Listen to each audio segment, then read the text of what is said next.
Hi, in today's lesson we're going to learn how to draw a high-waisted skirt and how to use live paint to color in the technicals. So first, in Illustrator, you're going to go to File, New. You're going to click on the Print button. You're going to click on the Letter Size button, and then you're going to click on the Create button. So here I have one artboard. My next step will be to make sure that I have the Layers palette and the Stroke palette displayed. If you don't see them, then you go to Window, Layers, and you go to Window, Stroke in order to display them. The other thing you're going to need to have available is the Pen tool options, the Reflect tool, and the Live Paint bucket. So the Live Paint bucket is the tool right next to the Shape Builder tool. So I recommend that you tear off the Shape Builder tool palette so that you can have the Live Paint bucket visible on your screen. So the first thing is we're going to place the Judy. So you go to File, Place, then you click once on the Judy JPEG. Then you turn on the template box and nothing else. And then you click on the Place button once. So now I have the Judy placed and I have my template locked. And I have a new layer directly on top. So the new layer, I'm just going to rename it and call it Skirt. And then I'm going to double click on the template layer name and I'm going to call it Judy. So now I have the skirt layer above the Judy layer and the Judy layer is locked. So the skirt layer is currently active and this is where I'm going to start drawing. Okay, so first we're going to zoom in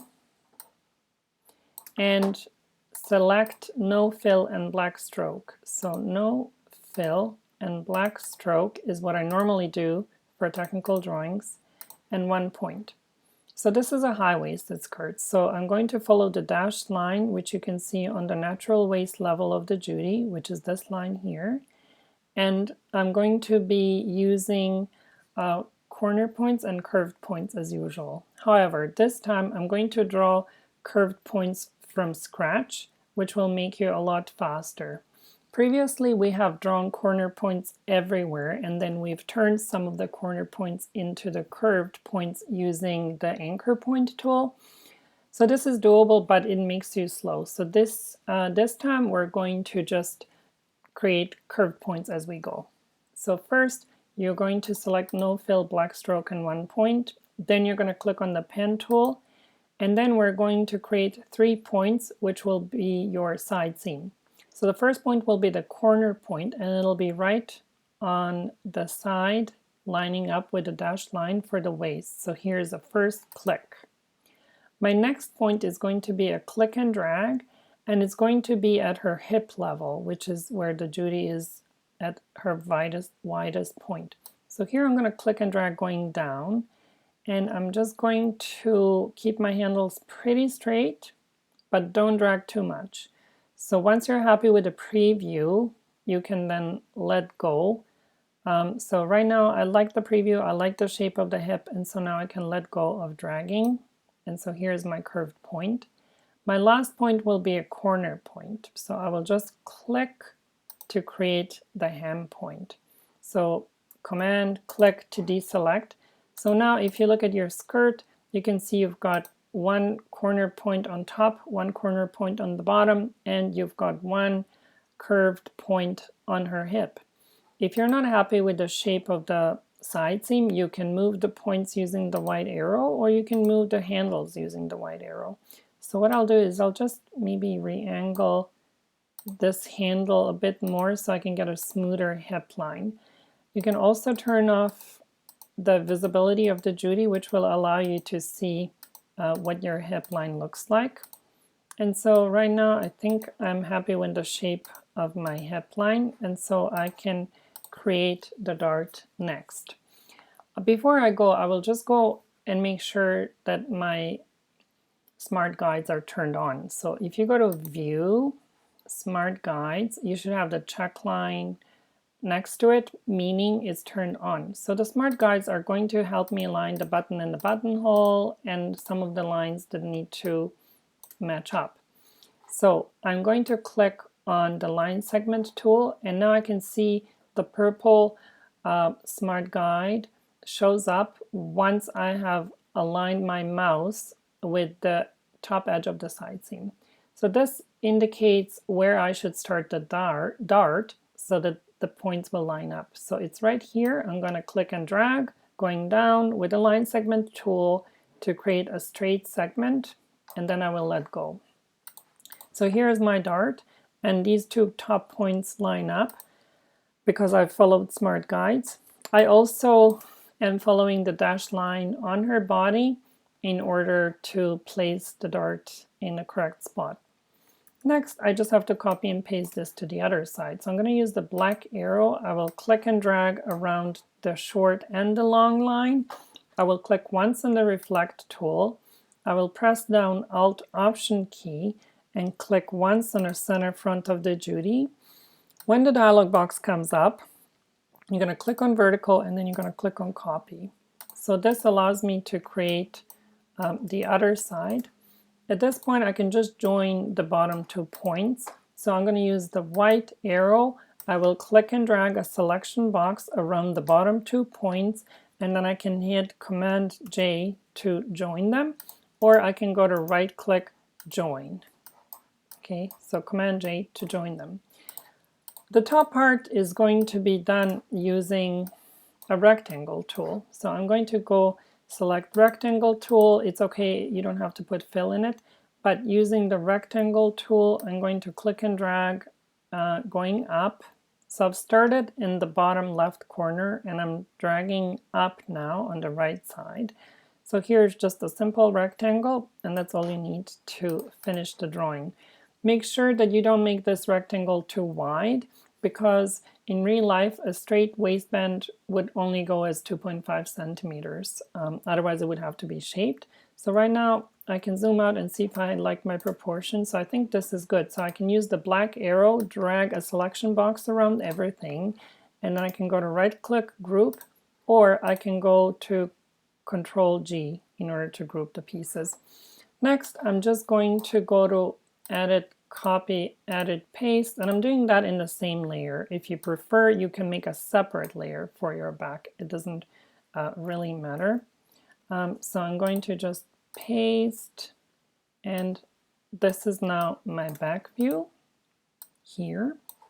So in order to complete the back view, you're first going to put a line going from the very top all the way to the bottom. So I'm going to use the line segment tool and press Shift in order to draw the perfectly straight line. I can follow the Smart Guides in order to figure out where the center is, and so then I click and drag with the line segment tool and Shift, press down all the way. So here is my center back seam, which is splitting through the waistband. Next, I'm going to create a line which will indicate invisible zipper. So you're going to use the line segment tool and Shift and just draw it anywhere around here, and it needs to go all the way down to hip.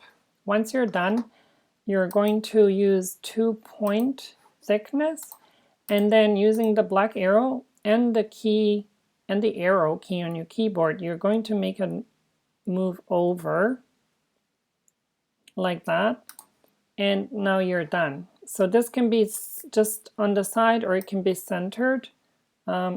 Ideally you can just center it, and then that'll serve as the invisible zipper line.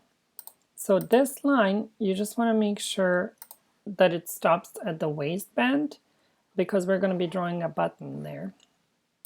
So next, you're going to draw a tiny little triangle using the pen tool set to 0.5. So I'm just going to set my pen tool to 0.5, and I will create a tiny little triangle with no fill. So you click, click, click, and then you click on the first point in order to close the shape. And there's your little puller. You can just bring it over to the corner. And so now I just need to create a button. So in order to create the button, I'm going to really zoom in. I'm going to use a ellipse tool with white fill, and then I will also press my Shift key. So white fill, Shift key, ellipse tool, you click and drag to create the button. using the 0.5 line. And then you can just make sure you put it in the middle of the waistband. Again, the smart guides are going to help you. I can see that. Then I'm going to create a rectangle tool. Also using 0.5. And then I'm going to use smart guides to align that with the center of the button. Okay, so that just pops up when they intersect. So now I have to bring my button on top. And because it's filled with white, it's going to look like the buttonhole is underneath it. So I'm going to select the button. I'm going to go to right click, arrange, bring to front. So now I'm going to group the button and the buttonhole. So using the black arrow, I'm going to click and drag over those two pieces, and then I will go to right click, group, or Command G. So now you're done with the back view. Just make sure that the zipper is long enough, make sure that the button and the puller aren't too big, and then you can just group your back view pieces together. So using the black arrow, you're going to click and drag around the back view, and then you're going to go to right click, group. So now I have the front and I have the back. Next, we're going to use Live Paint Bucket in order to color in the skirt. So the Live Paint Bucket is going to work, but before you can begin, you have to turn each piece into a live paint group. So we're going to first select the black arrow, click and drag around the front and the back views, and then go to Edit, Copy. Then I will create a new layer. I will call it Live Paint Layer. So in the Live Paint layer being active, I'm going to paste a copy of my skirts. So if you look, you're going to see that you have your Live Paint layer, and you're going to have those skirts pasted there. Next step is to turn each skirt into a live paint group. So I'm going to use the black arrow. I'm going to select the front view of the skirt by clicking and dragging around it like this with the black arrow, and then I will go to Object, Live Paint, Make. You notice that the bounding box changed. So now the bounding box has a little cross in the middle, so that indicates that the object is now a live paint group. I'll do the same thing with the back view. So I'm going to click and drag around the back view using the black arrow, select all the parts, and then go to Object, Live Paint, Make. And now my back view has also turned into a live paint group. So now I just have to use the bucket to add the color. So you are going to now click on the bucket and then select whatever color you want. So let's say I want to use the green. So the green is selected, the bucket is selected, and then all you have to do is click with the bucket on top of each section as it highlights red, and then you just click on it. So highlights red, you click, highlights red, you click with the bucket, and then the color is quickly added. Let's say we want a different color here. Again, you're going to just click, you put the mouse over, the area highlights red, and then you click. For some of the smaller parts, you will have to really zoom in. So here I'm going to click on the bucket, click once, twice to color in the button, and then click once for the buttonhole, click once here, and once here. So you might have to zoom in to color in some of these harder to color areas, and then that's it. So please remember that you never color in your originals. Always keep your black and white originals as they are, so you can use them later on to create new styles. But the colored versions have to be copies of your originals, and they have to be in a separate layer. So I put it in a live paint layer, as you can see. You also have to make sure that you create a live paint of your front separately and live paint of your back separately. Technically, you could do them both at the same time, but then you wouldn't be able to move them apart. So please remember to always just color in your blacks, your front separately and color in your back separately, so that way you'll be able to move them independently. So that's it for the high-waisted skirt.